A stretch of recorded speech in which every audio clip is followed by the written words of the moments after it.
Выступая на собрании, посвященном религиозной дискриминации, члены Конгресса США вновь выразили тревогу по поводу нарушений прав человека и репрессий, которые Китай применяет к уйгурам и другим тюркам в Восточном Туркестане.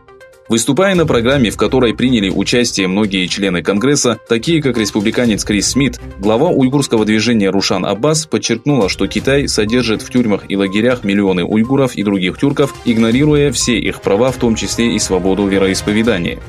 На встрече также выступили представители правозащитных организаций, делегация Международной организации Амнистии и представители различных этнических групп.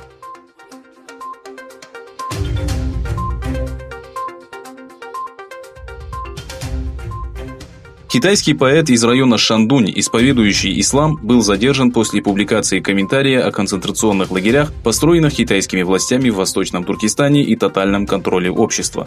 Цуй Хаосинь был известен под псевдонимом Ан Ран. Поэта задержали 24 января в городе Цзинань. Несмотря на то, что поэт был арестован на основании угрозы безопасности общества, информация о фактической причине задержания отсутствует. Хаосинь известен как человек, критикующий политику китайских властей в отношении мусульман уйгурского региона. 12 января Хаосинь написал комментарий к истории китайской мусульманки, попавшей в лагерь перевоспитания. В Восточном Туркестане проживает около 1 миллиона китайских мусульман. Правительство принимает решения по сносу сотен мечетей. Ситуация в Восточном Туркестане – это не просто слух, пишет Цуй Хаосинь.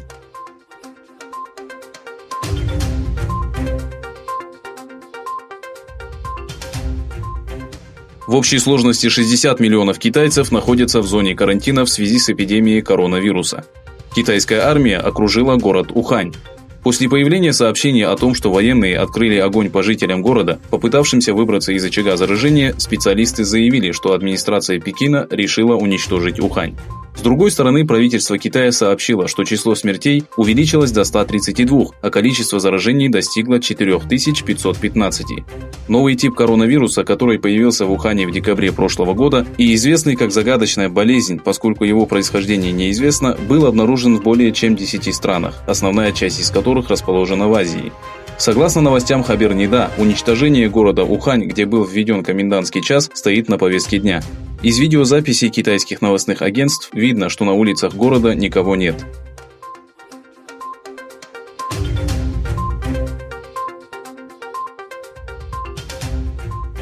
Реакция мирового сообщества на мирный план, который президент США Дональд Трамп представил как решение израильско-палестинской проблемы, не заставила себя ждать. На своей странице в Твиттере Трамп поделился новой картой региона и комментариями на английском, арабском и иврите.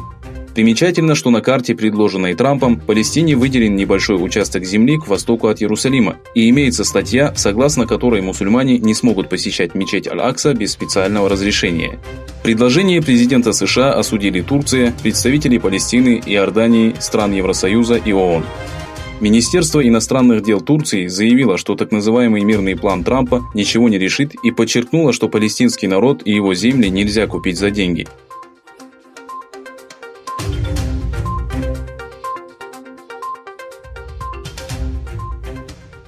Центр геологических исследований США сообщил, что у побережья Кубы произошло землетрясение силой 7,7 балла. Предупреждение о возможном цунами для Ямайки, Кубы, Белизы, Гондураса и Каймановых островов отменено. Толчки также ощущались и на территории США.